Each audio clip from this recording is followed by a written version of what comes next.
သူ့ရဲ့ဇာတာကအတိုက်ခိုက်အဲပါရှိပြီသားဒါတော့သူ့ရဲ့ဇာတာအရဖြစ်နေမှာပဲဒါအတိုက်ခိုက်ဆိုတာကတော့သမီးဟိုလူတရားမှာ10ရက်ပါတော့ပေးလိုက်ပေါ့လုပ်ပါသေးဒါပဲပေါ့အဲ့ဒါကတော့သူ့ရဲ့ဘဝဒါတော့ဘဝအကျိုးပေးလို့ပဲပြောလို့ရတယ်ဒါသူ့ရဲ့စမ်းတဲ့ဟိုဟာကသူကငကိုတွေကသူတို့ကသူဘဝအကျိုးပေးပါလာလို့လေဒါလူတိုင်းမဖြစ်နိုင်ဘူးလေမဖြစ်နိုင်ဘူးစွမ်းတော့ကလည်းအဲ့လိုဖြစ်ခဲ့တယ်နော်ဘာသာရေးဘိုင်းနဲ့ပတ်သက်တဲ့ဟာကိုမေးရင်တော့သူအဓိကဘာစောင်းရန်ရှောင်းရန်တခါတည်းအဲ့မှာသင်ပေးတာအဲ့ဒီဆောင်းရှောင်းရန်မင်းဘက်ကမှန်နေသည်နော်ဒီသချင်းနေနဲ့မင်းကအမြဲတမ်းကျင်တယ်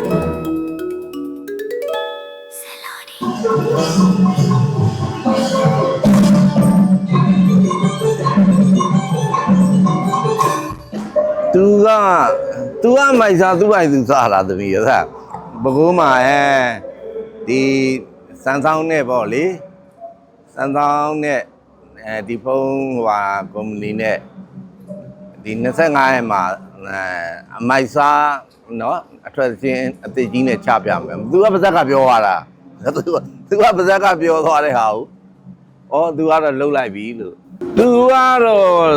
တော့ဒါမှန်တိုင်းပြောရင်သူကပထမဆုံးလက်ဦးဆရာတော့ရှန်ထုံးမယ်နော်ရှန်ထုံးနဲ့သူစလုပ်ခဲ့တယ်လုပ်ခဲ့ပြီးဥရှိရောက်တဲ့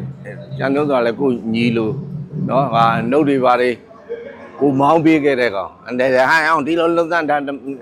အပြင်းမတက်နဲ့လားဆိုကိုတိုင်းဖိမ့်ပေးခဲ့တဲ့ညီတယောက်ပဲနော်နောက်ဒီဘက်ကလှုပ်ပေးရတဲ့အချိန်ကြတော့ဟိုပါမနစ်ကဟိုသရင်းကျွတ်မတိုင်ခင်ရောက်လာသရင်းကျွတ်မတိုင်ခင်မှာအဲ့ဒါလှုပ်ပေးပြီးတော့မကွေးဖျားပွဲအစကားတယ်အဲ့မှာမိုးမလီရွှေနေတော့အစပေါက်တာလေအဲ့မှာအောင်သူဆိုတာဒါ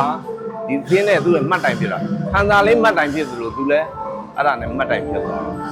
အဲ့ဒါကတော့သူ့ရဲ့ဘဝဒါတော့ဘဝအကျိုးပေးလို့ပဲပြောလို့ရတယ်ဒါသူ့ရဲ့စမ်းတဲ့ဟိုဟာကသူကငကိုတွေကသူတို့ကသူဘဝအကျိုးပေးပါလာလို့လေဒါလူတိုင်းမဖြစ်နိုင်ဘူးလေမဖြစ်နိုင်ဘူးစွမ်းတော့ကလည်းအဲ့လိုဖြစ်ခဲ့တယ်နော်ခုဒီနောက်ပိုင်းကာလမှာသူဒါစဖြစ်တဲ့မတူတာမတူဘယ်သူစမ်းနဲ့မှမတူတဲ့အားလေးတွေ့ရတယ်ပေါ့အခါမို့သူပြောမှသာပြောတယ်သူကခံနိုင်ရှိတယ်တခါလေဆရာတော့မခံနိုင်မိမဲ့သူကခံနိုင်ရှိတယ်အဲ့ဒီဟာလေးတွေပေါ့ဟိုဟာပေါ့ဘာခေါ်မလဲသူက26နှစ်4နဲ့လေနေပြီးတော့သူ့ကိုအခု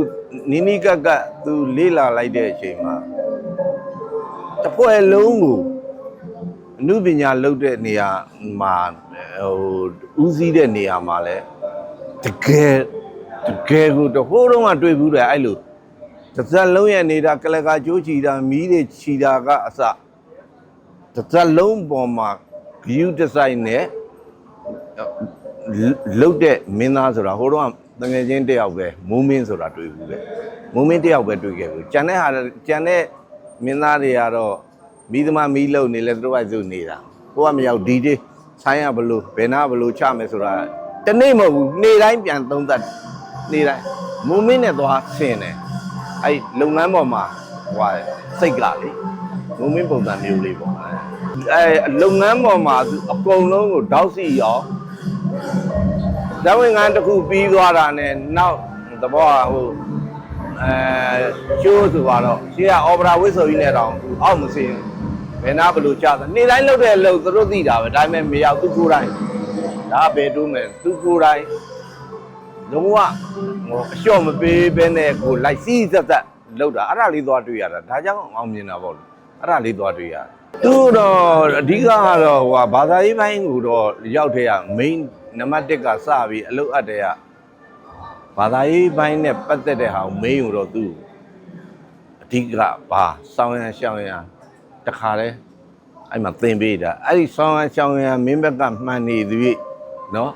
ဒီသချင်းနေနဲ့မင်းကအမြဲတမ်းကျင်နေမှာနော်အဲ့တော့စောင်းရန်ရှောင်းရန်တွေကိုရှောင်းဘယ်ဟာစောင်းရမယ်အဲ့ဒါကိုနေ့တိုင်းဘယ်ဟာတွေလုပ်ရမယ် သူ့ကိုပုံစံချပေးတာပြီးသားအဲ့တိုင်းလဲသူလောက်ပါတယ်အဲ့ဒါကြောင့်လဲ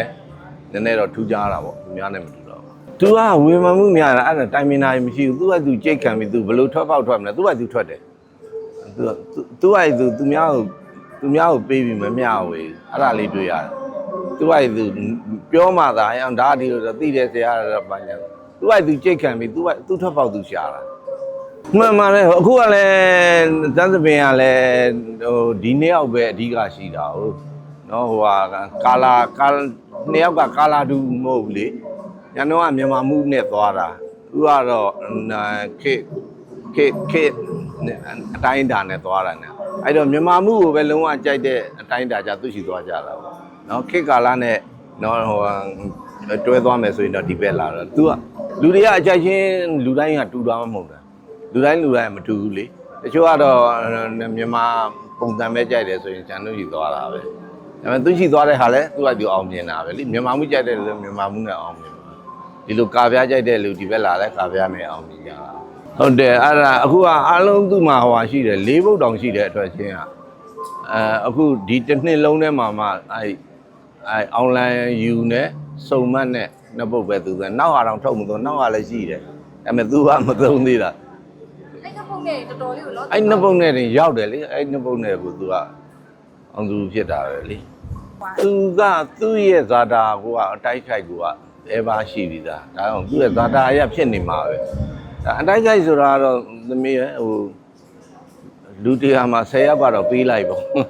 လုပ်ပါသေးဒါပဲပေါ့